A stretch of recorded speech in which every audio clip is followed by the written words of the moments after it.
he was 23 when he died. My grandmother had all his war medals and different things. He was the oldest and my father was next. So after that, my father was the oldest, you know. So and he was actually one of the last to get married, because the oldest, there was a big family. There was 13 in my father's family. So being the oldest, from then on, until all the other kids grew up and left, he was like not entitled to anything until till the grandparents, till the granddad died, and then he inherited the farm. So he just got married shortly before that, and I think just one of his younger sisters wasn't that long after leaving home, you know. But they all travelled, they all left and went to different countries. I've 3 of them went to just Australia. There was one here, and there was 3 in England, and one in Jersey, the Channel Islands. And one is a nun in Ireland, and the other one is married at home. She has 1 daughter. No, I didn't ask you your parents' names. Oh, Margaret and Michael Brady. And what was your mother's maiden name? Rudden. Rudden. Rudden, Rudden. She came from a little town just right on the border of Cavan and Leitrim, called Carrigallen.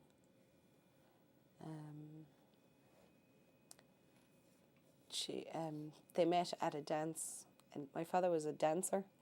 He was a really good dancer, but my mother didn't dance, and they met at a dance. But I guess that's where they used to meet years ago. But she moved into then my father's home after they got married, so she left there. But she worked in an agricultural college before she got married, and then after she got married, then it was most women like quit work, and then when they started a family. So she probably had enough work with the. She had 7 of us, so yeah, definitely, she had her hands full. That's for sure. But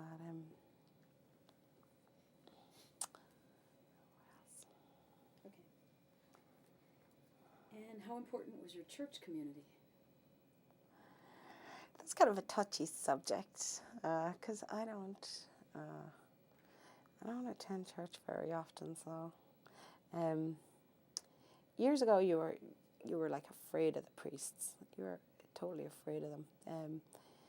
They were somebody you looked up to, you know. We had our church was right near our school. There was an avenue up to the school, and the church was at the end of it.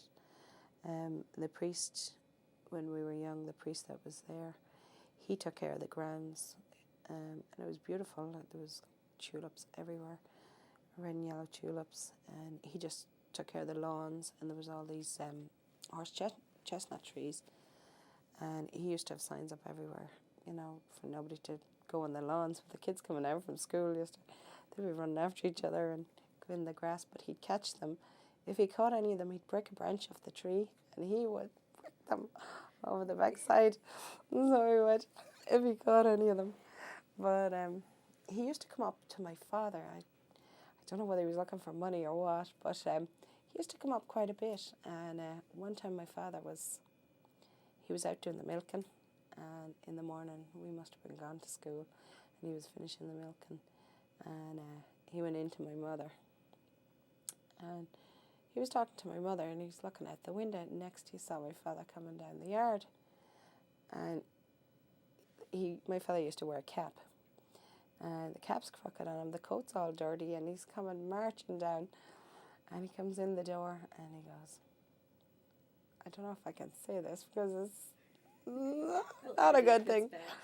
He says, that fucking old bitch of a cow, she's after skithering all over me. And the priest had stepped behind the door, so he wanted to wait to hear what he said. And he stepped out and he goes, good morning, Mickey. How are you? Well, my father goes, oh, sorry, Father. I didn't know you were there. But I don't think it would have made much of a difference. And But it didn't bother him. I know with the church, because he used to play cards too, and he played cards. There was like seven of them played cards religiously every week. They played poker, went to each other's houses. They'd go from one to the other, and out of the seven, like there was my father, but there was the priest and the sergeant, and it was supposed to be illegal to play cards. And here we've got the priest and the sergeant in the middle of the whole lot of them. So I don't know. And the priest said to some of the men were commenting one time, because my father was like older than most of them, and they're saying, "God, Mickey, how is it there's not a grey hair in your head, and you're older than all of us nearly here?" The priest says to him, "If he washed it once in a while, you might see a few grey hairs." Oh, no. But didn't bother him too much. But my father got sick in the later years, and my grandmother, who lived with us, she never wanted him going out, especially in the wintertime at night on his own. And she'd send one of my brothers with him. But my father wouldn't want to bring him into where they'd be playing cards, and some of the language that they'd be saying, he didn't want him with him, so he kept him in the car.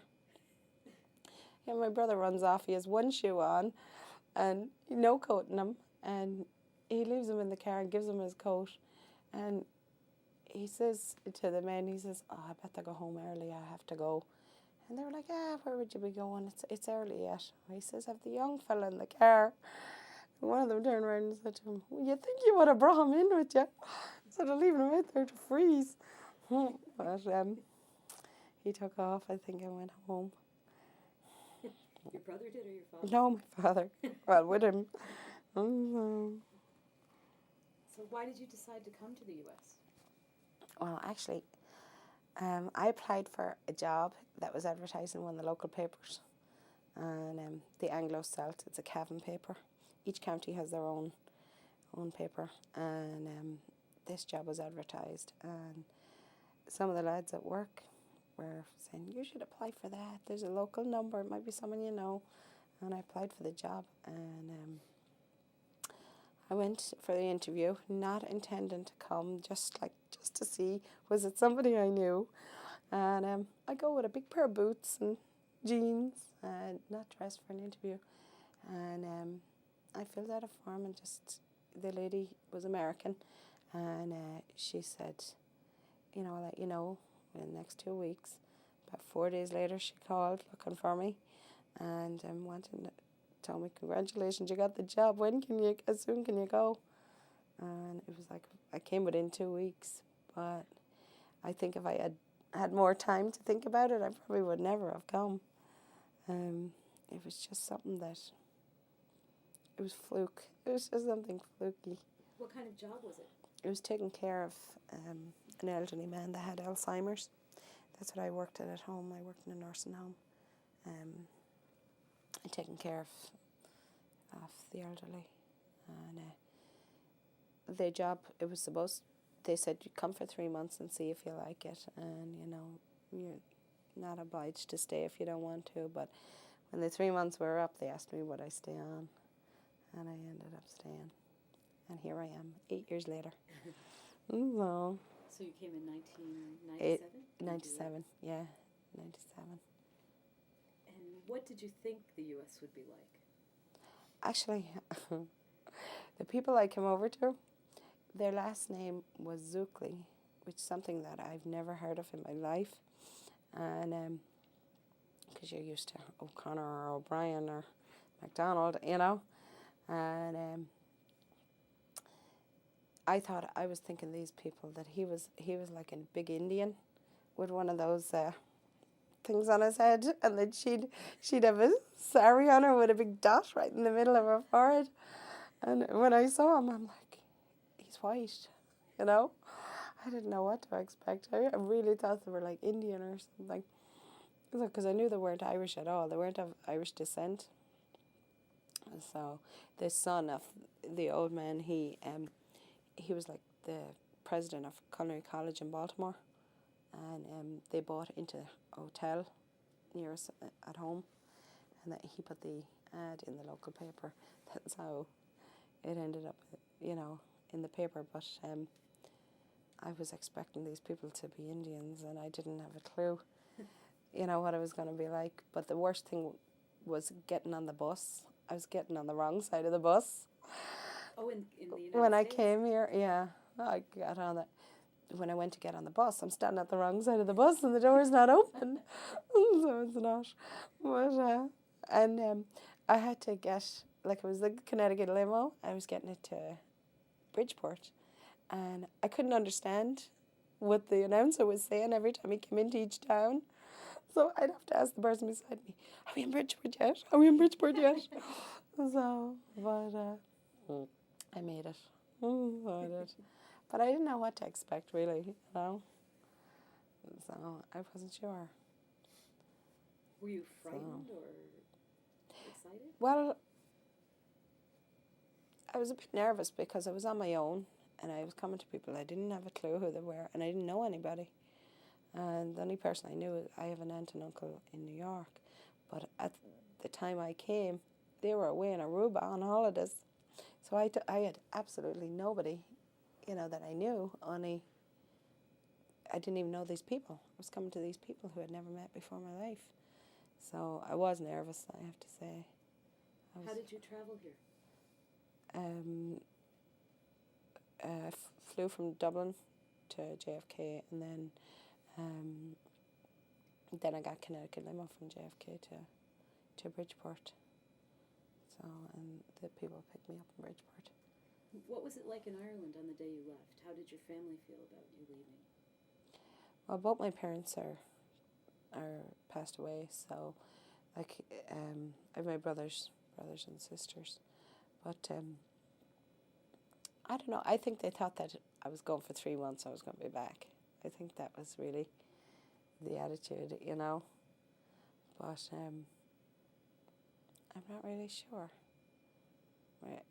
My brother left me to the airport, and it was like we were going to see each other in 3 months. So I don't think we were too worried about it. But it worked out good though. Good. Well, it did. And can you remember the exact date? Yes, actually, tomorrow, the 28th of February, 1997, I came. I'll be 8 years here tomorrow.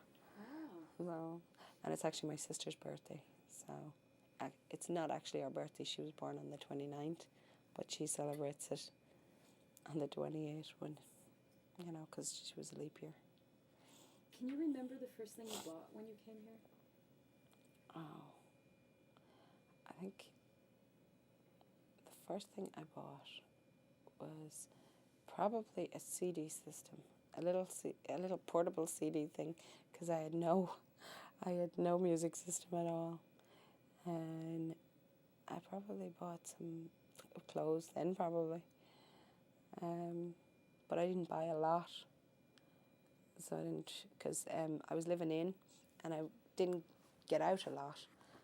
When I first came here, I couldn't drive here because I didn't have a license. All I had was an Irish provisional license, which is not recognised here. So I couldn't drive, so I was like, wherever I went, I walked, you know. And until I got my license, so I got it in April, and then I could go where I wanted. What town were you living in? I was living in Stratford. Oh, okay. So I was,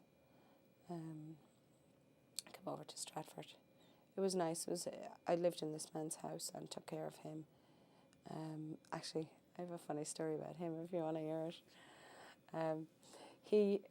His wife was alive when I came, but she had had a stroke, and she was his caretaker, really, you know. But then when she got sick, there wasn't no one to take care of him, and she was in a nursing home. And I was here about a month, and she died. And her funeral, at her funeral, afterwards they went to the Blue Goose in Stratford, and they put me sitting beside some of his family, the young crowd. I'm sitting beside them, and they put the old man Larry was his name, beside his sisters, and they were Polish. And Seawood speaks in Polish to them, but he had Alzheimer's, so he didn't really remember them. But he got up to leave them, and he's coming walking across the floor with a cup of tea in his hand, and his daughter says, "Dad, where are you going?" And he says, "I'm going over to sit beside my wife." Me!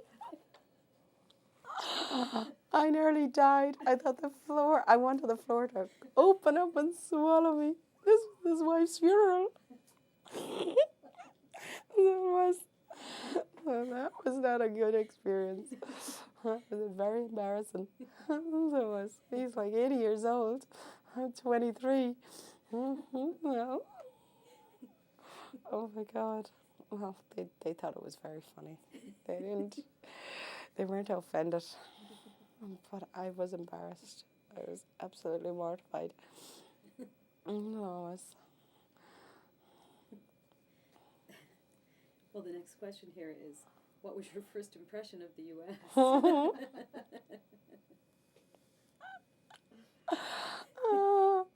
Well, I think I wanted to go home after that.